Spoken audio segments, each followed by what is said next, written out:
You're tuned in to Getting to the Root of It, focusing on healing and letting go of the wounds of addiction and other unresolved traumas of the past. Your breakthrough begins with you. Are you ready to change your life? Stay tuned as your host, expert therapist, personal development coach, and spiritual cheerleader, Natashah Khan, inspires you to live the life you were destined to live. Hi, everyone. Welcome to Getting to the Root of It. Today's episode, we're going to be talking about boundaries, and we're going to be talking about boundaries in relationships. This is a very common conversation, and often a question that is asked is, how do I set boundaries? Or often I'm struggling to set a boundary and getting the person that I'm in relationship with to understand and or respect my boundaries. So today we want to talk a little bit about just understanding what a boundary is. Now, the basic textbook definition is a line that marks a limit in a particular area of our lives. So today, again, there's many different boundaries that we can set, whether they be physical boundaries, emotional boundaries, sexual boundaries, etc. But today we're going to focus on relationships. Oftentimes we struggle with being in a relationship with someone and not being heard, feeling like we're not getting our needs met. And as a result of not getting our needs met, we tend to harbor feelings as a result of that leads to resentment and disappointment, frustration, and oftentimes increasing the conflict that we have in our relationships with ourselves and with others. So today I just wanted to share a few tips with you about boundary setting. One of the first things that we must first understand is that when we're setting a boundary, it is not for the other individual in our lives. Setting boundaries are designed for us. It's our way of saying that I have limits, right? I am in this relationship, but there are certain things that I will tolerate. There are certain things that I will accept. And then there are things that I'm not willing to tolerate and things that I will not accept. For instance, I will not accept disrespect. I will not accept someone, talking down to me. I will not tolerate someone trying to communicate with me, but they are yelling at me or raising their voice.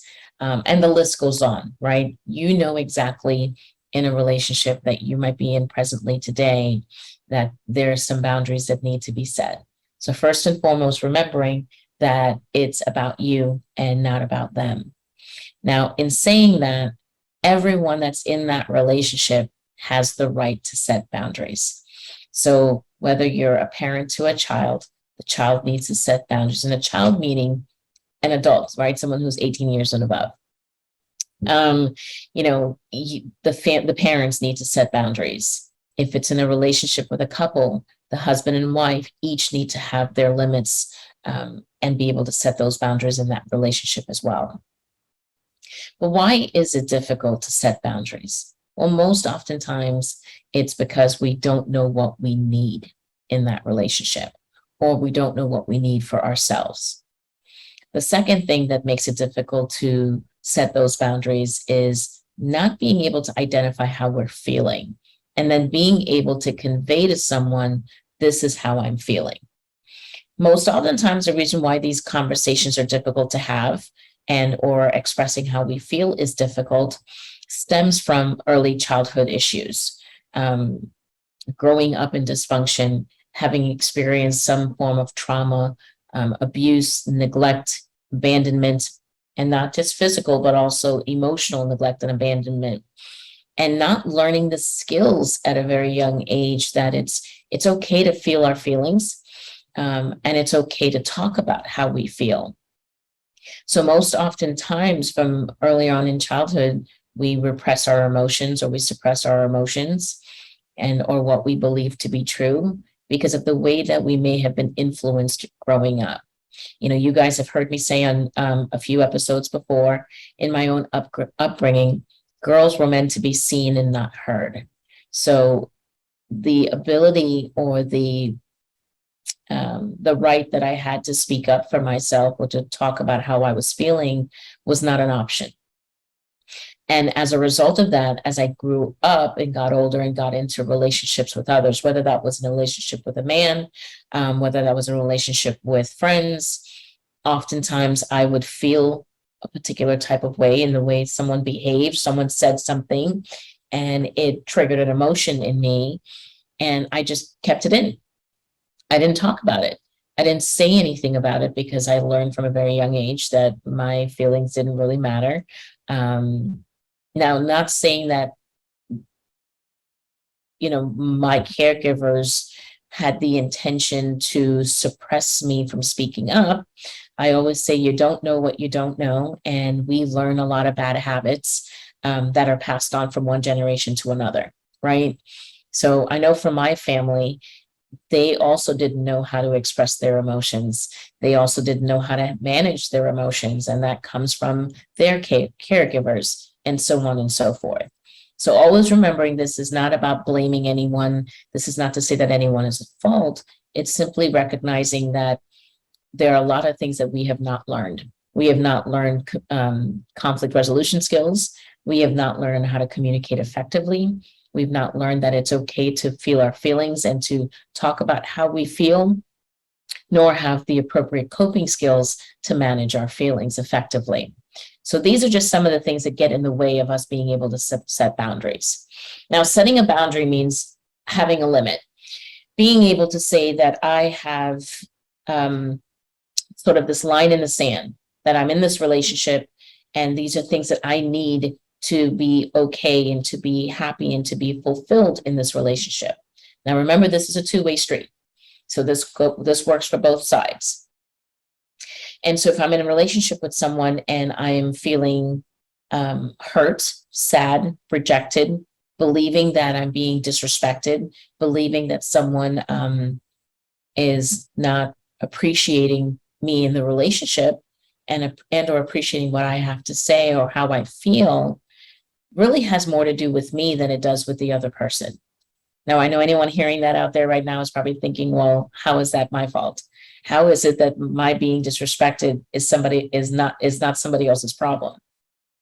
Well, the truth of the matter is that I have to first learn to respect myself. I have to first learn how to value me.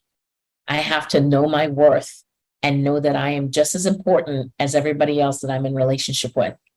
So it's first and foremost important for me to identify what it is that I need to be happy and healthy and whole in that relationship. If I don't know what I need, then I don't know that I have to something to communicate and convey to someone else, right? Now, the other part of that is our communication style. As I discussed and mentioned earlier, many of us grow up and we learn bad habits, along with good habits, right? But right now we're focusing on the unhealthy things that we've learned. And there are 4 primary communication styles that many of us operate from that are not very effective. They may work a little bit, they may work sometimes, but they don't work all the time. And it's not always consistent and it's not always effective in getting a positive end result. So you have individuals that communicate passively. You have those that communicate passive aggressively, those that communicate in a manipulative way, and then you have those that communicate aggressively. Now, for myself, throughout the years, I have learned to communicate from all of those different styles that I've just mentioned, and finding that even though I think I'm communicating, I'm not very clear on what I'm trying to say. First, I'm not speaking with intent. Second, I'm not being very clear and concise with what it is that I need and how I'm thinking and how I'm feeling. And as a result of that, when I'm delivering a message or I'm trying to get someone to understand me, if I'm not clear with what I need, then there's a very high likelihood that the person on the receiving end is also not going to understand exactly what it is that I need. So it has to start there. Again, like I said, boundaries are not for the other person, they are for you. And so we have to start recognizing that we are of value and that what we have to say matter and that what we need is just as important as what the other person needs in that relationship as well. So again, today we're focusing on the boundaries in relationships, right? So what is it that you need in your relationship with the person that you're in right now? Whether that's a parent to a child, or to a young adult, someone that's 18 years and older, right? Or even your teenagers. What do you need in relationship with your spouse? What do you need in relationship with the person that you're dating, etc.? So think about that first and ask yourself, okay, what do I need to feel happy, whole, and fulfilled in that relationship? How do you feel being in that relationship?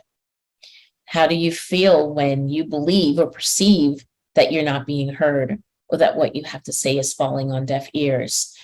How do you feel when you're asking for something to be done and the individual, on the receiving end is not respectful of that, or is not getting it done, or not being in compliance, or they're not meeting the need? All those things draws a lot of emotion within us. So it's important to identify, how am I feeling? And before we react and respond to the other person, it's super important that we take that time to say, okay, this is how I'm feeling, and why do I feel this way? Our emotions are tied to what we believe to be true. So if someone says something to me and I feel hurt, or I feel rejected, I have to first stop and ask myself, what am I believing to be true? What is my thought process? And your thought process, or your belief system, or the negative belief, is typically an I am statement. I am not worthy. I am not good enough. I am not capable. I'm not of value, right? These are these negative beliefs and or thought patterns that we have that is at our core. So when people are behaving, what I like to say, behaving poorly, and or not meeting the needs of what I'm asking for, it really doesn't have much to do with them, but more than it has to do with me and my worth. So the work that we need to do starts with ourselves. It's really not about the other person, because we all know at the end of the day, we can't change people. We can't change the way people think. We can't change the way people feel. We definitely can't change the way people behave. God knows we try, right? Oftentimes, I'm sure many of you listening today, you often think, well, if I can just get them to do this, and if I can just get them to do that, or maybe if I did this, or maybe if I did that, they will change. The reality is, we're not called and designed to change people. We're here to look at the parts of ourselves that are working and the parts of ourselves that are not working, or that we're not happy with. And that is what we have the power to change. And if you're struggling to make those changes, of course, I'm always going to give you that gentle reminder that you have a higher power that you can lean on, that can help you and guide you through on how to look at those character defects, right? Looking at our stubbornness and or our pride, our struggle to ask for help, being self-centered, things of that nature, right? Always making it about you, taking things personally. These are just some of the defects of character that we as individuals really need to take a closer look at. Because in reality, when we're in relationship with someone, there's two people involved there, right? So we can't go into these relationships and just wanting our own needs met. The other individual also have needs that need to be met as well. And compromise is very, very much important. But in order to get there, the one thing that we have to focus on here is, again, identifying what it is that we need, and then being able to communicate that with someone, being able to feel comfortable and safe and, sure of yourself that this is what I need and this is what I need to tell you. And there's some risk involved in that, right? There's some risk that, I may tell someone what I need and they may disagree, or they may not like it, or they may not want to do it, or maybe they're not capable of meeting the need. And a lot of times that could result in that relationship not working. It could result to both parties not speaking to each other. It can cause some conflict in that relationship. And a lot of us don't like conflict. We don't like the fact that we have to be challenged. We don't like the fact that we may have to change and do things differently. Or we don't like the idea that, well, if I speak up and speak my truth, this person may not want to be with me anymore. So there's a lot of risk involved in being able to communicate what you need and be able to set those boundaries and have those boundaries respected. So you have to be really ready and up for the challenge. You can't just jump into this and say, well, I need to set boundaries, and then try to set them and then they don't work. And then you're like, well, boundaries don't work. The boundaries work if you work them. So if we can just take a step back and focus on ourselves, that's one really great place to start. The other thing that I want to talk about is the being effective in setting the boundary. If you're harboring emotions, if you have emotions of guilt and shame and fear, or you're scared, just to name, some of the emotions that we may carry, it will be very difficult to follow through on a boundary. So for instance, if I'm in a relationship with someone and I say that, so I'll use the example of, many of you know that I'm in recovery, and my most recent marriage, I'm now divorced. My husband relapsed and fell back into active addiction. And one of my boundaries with him was, when he returned home, he needed to continue with his meetings. He needed to have a sponsor, work his steps, and he needed to, more than anything else, abstain from mind and mood altering substances in our home. One of my rules and accountability was to make sure that there was a breathalyzer in our home so that he would randomly get drug tested to ensure that he was abstinent from mind and mood altering substances. In addition to setting forth that boundary, in addition to that, I had to convey to him that if he were to continue drinking and he was not willing to adhere to what my boundaries were, then his options were, he would need to go back to sober living. He would need to find a place of his own. He would need to find somewhere else to live. He can go back to treatment. Or if he chose to want to go live on the beach, because we live here in South Florida, that was an option as well. So he was given a lot of different options. So, I am not going to feel bad or feel guilty or think, oh, because he relapsed that I kicked him out. He had a choice. And prior to coming home, this was a conversation that we both had, and I was very clear on what I needed and why I needed it. I didn't need him to be sober for his sake. I wanted to have a clean and sober environment. I had to think about my own psychological, emotional, and spiritual well-being. And being in recovery myself, there are certain things that I needed to feel safe in my own home, and I wanted to feel happy and fulfilled in my home.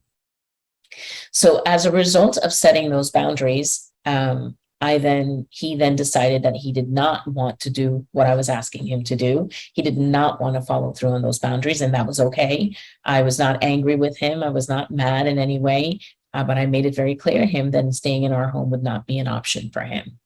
And as a result of that, he made his own decision, and he's now moved on with his life. And I still stand by that decision, right? This is a substance-free home. And there is a certain environment that I've cultivated here that I respect, my children respect, and anyone that wants to live here needs to respect it. And if they're not willing to respect it, then they need to find an alternative plan. So in order for me to take all of those steps, it was super important for me to go back and think about, okay, what is it that I need? How do I feel about this? And if this were to happen, if he were to use in our home, what would that, how would I feel about that? And it came down to the bottom line of, I needed to respect myself. I was once told that, you have to have standards. If you don't stand for something, you're going to fall for anything.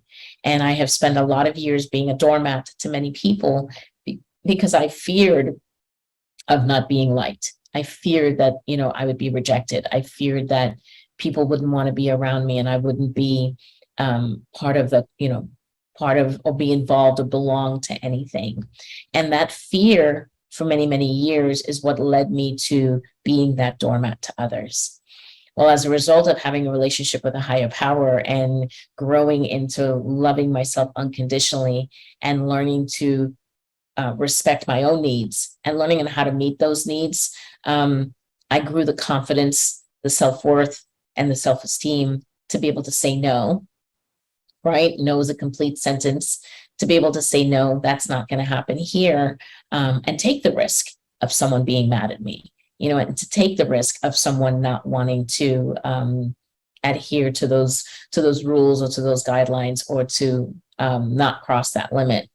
For me, at the end, it ended in a divorce. And a lot of people are fearful of that, right? We don't want to break up. We don't want to be alone. We don't want to be without a partner. But I'll say to you today, I am grateful and I am blessed. I enjoy my time with myself, and with friends and with family. And I'd rather be alone and in a healthy relationship with myself and with a higher power than to be in a relationship that is in constant turmoil or constant chaos and living in conflict. It's not what I need for my life. Now, I love this man and I will forever love this man. He is near and dear to my heart. But there are just some things that I'm willing to tolerate, and there are things that I'm not willing to tolerate. So again, that is just an example of doing some self-reflection and recognizing that you are worthy and that you are of value, and what you're thinking and feeling is just as important as the other person.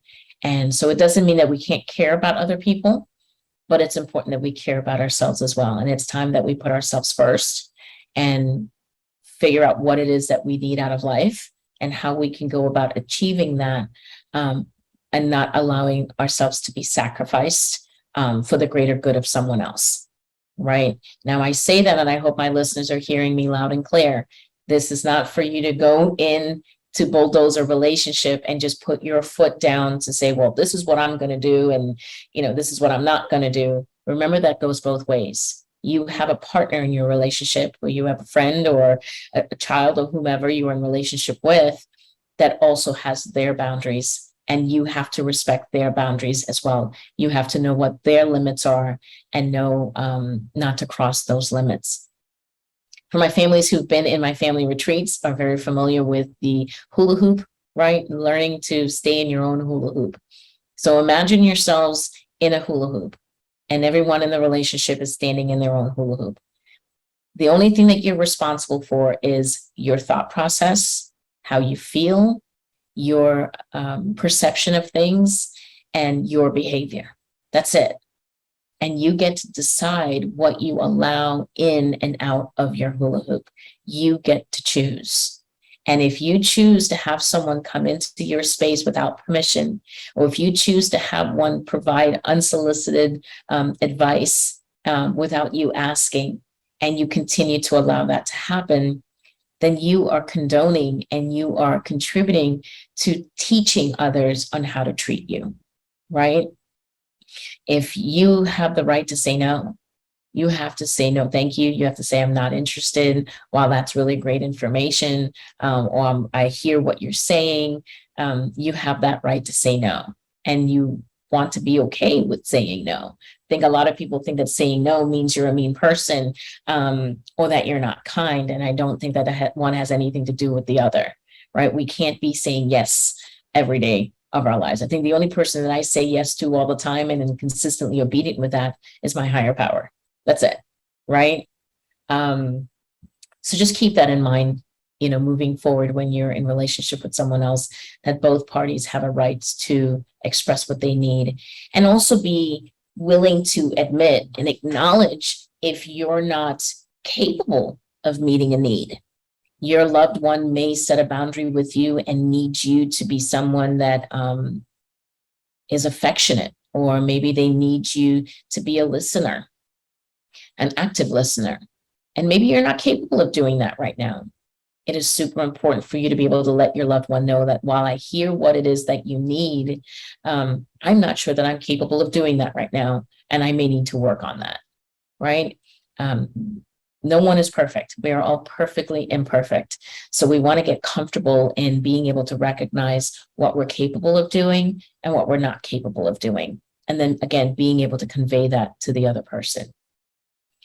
Last but not least, what I wanted to talk about is assertiveness. It is very important that we learn on how to assert ourselves, right? I always say what you mean what you say, don't say it mean.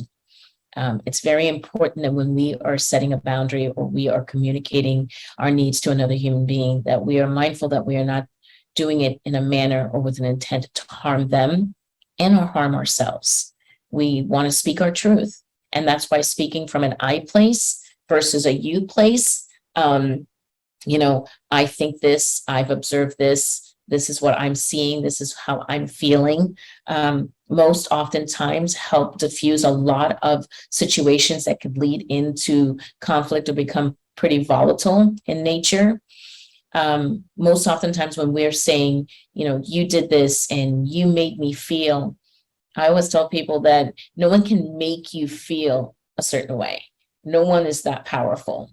Someone may have said something or they may have done something that triggered an emotion within you, but you have all the power in the world to decide on how you're going to deal with that emotion, how long you want to hold on to that emotion, and decide whether or not that emotion that you're holding on to, how is it serving you?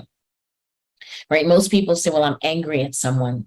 Okay, you have a right to be angry, right? But holding on to anger, holding on to resentments, holding on to emotions that cause you pain, how is that serving you? And at the end of the day, how is that even having any effect? And how is that even serving the other individual? Because most oftentimes when we are in conflict and we're holding on to those types of emotions, the other person is going about their business, living their best life. And you're over here holding on to these emotions for what purpose, right? So the sooner that we can recognize how we're feeling about a situation or a person, place, or thing, and we can learn healthy coping skills to manage those emotions and learn to change the negative self-talk and replace that with positive self-talk, rather than reminding myself, well, I'm not good enough and I'm not lovable and I'm not worthy. Those are all myths. Those are all lies. Those are things that, because of trauma, because of dysfunction in childhood, we grew up perceiving those things, and we've held on to them almost as if they're truth. But in reality, they're not truth. And this is where I encourage anyone to seek a relationship with a higher power and learn to understand how God sees you. Because when you understand how God sees you, it really doesn't matter how other people see you.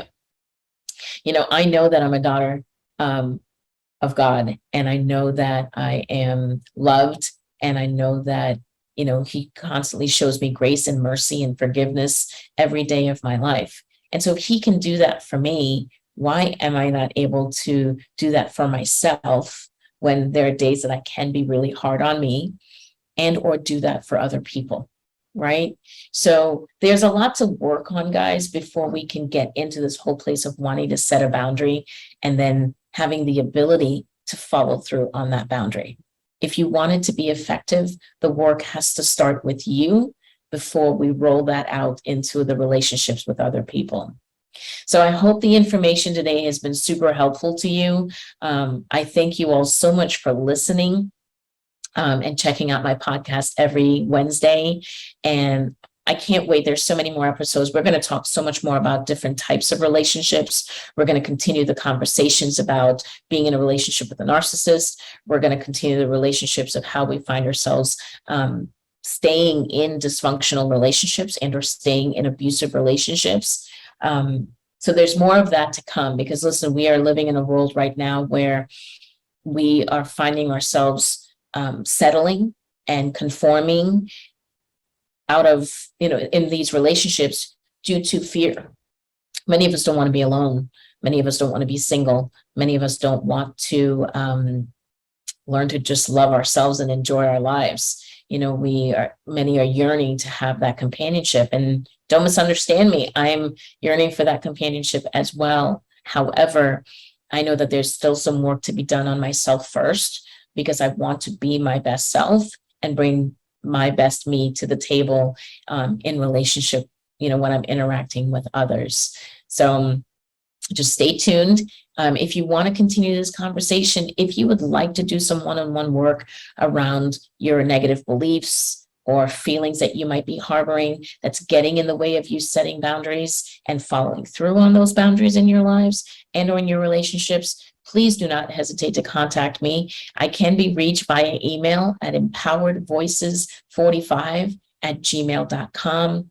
Again, that's empoweredvoices45@gmail.com. If there's any couples out there that may be struggling in their marriage and or their relationships and finding that it's difficult to set boundaries and or have those boundaries respected, you can also check out my website at www.collaborativehealingpartners.com.